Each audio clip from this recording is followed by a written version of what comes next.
Travis, and welcome to tonight's edition of the Regional News. We start off with some good news from Trinidad and Tobago. Now, after an absence of almost a decade, Royal Caribbean Cruises has put the island back on its itinerary. Royal Caribbean's Grandeur of the Seas will return to the ports of Port of Spain and Scarborough as part of the Southern Caribbean itinerary for the 2021-2022 cruise season.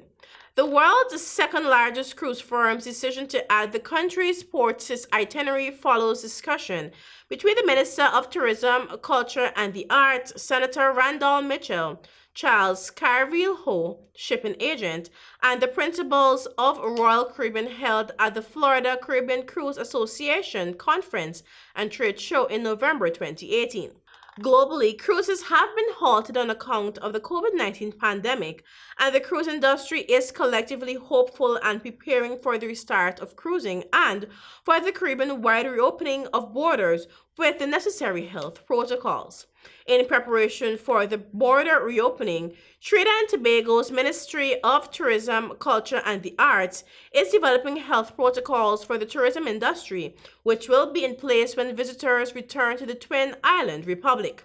Prior to COVID-19, the cruise industry was the fastest growing segment of the worldwide leisure travel market, and demand had increased by close to 21% in the past 5 years.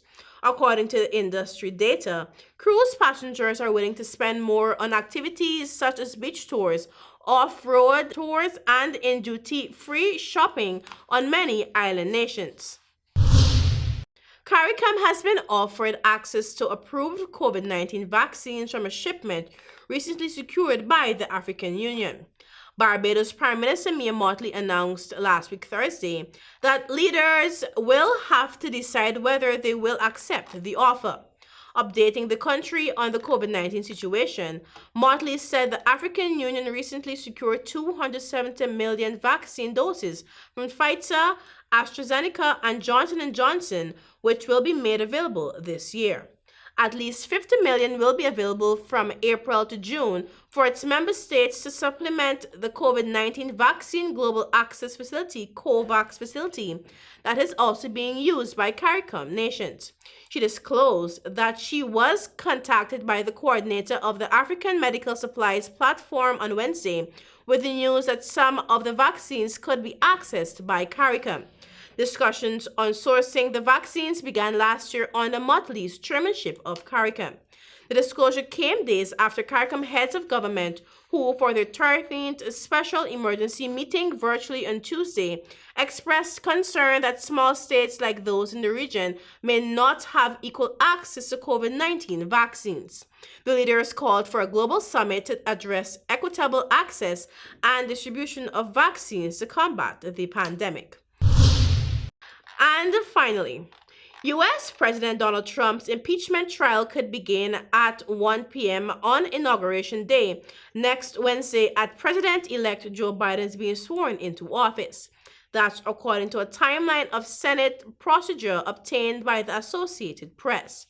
It's a possible schedule if House Speaker Nancy Pelosi sends the articles of impeachment to the Senate soon. Trump was impeached by the House on last week Wednesday on a single charge of incitement to insurrection after the deadly Capitol siege last week by a pro-Trump mob. Trump is the only president ever to be impeached twice. Pelosi, Democrat of California, hasn't said when she'll send the impeachment charge to the Senate.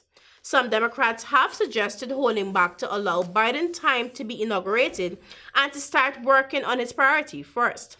Biden has suggested the Senate could divide its time between the impeachment trial and confirming his cabinet nominees and working on COVID-19 relief and other issues. And that is it for our region news this evening, and I continue to urge our viewers to stay indoors, wear those masks, use those hand sanitizers, and continue practicing social distancing. Back to you, Travis.